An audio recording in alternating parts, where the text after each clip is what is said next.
Growing up, me and my siblings had very bad examples as parents. My mom was a drug addict and my dad was an alcoholic.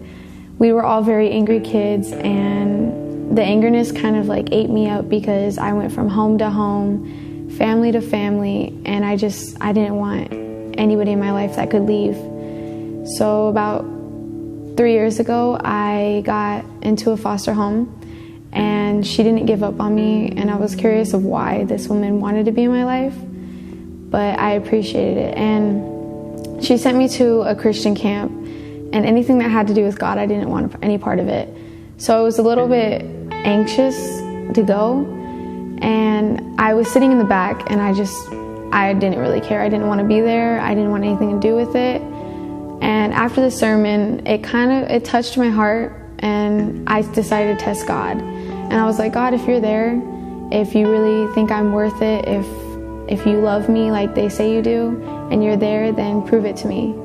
And moments later, like right after, a lady came up to me and she pinpointed everything that I needed to hear.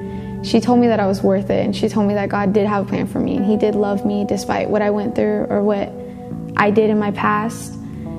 And right at that moment, I asked God into my life because He knew exactly what I was asking for, and He was there. And I decided, I felt like God was calling me to do something more.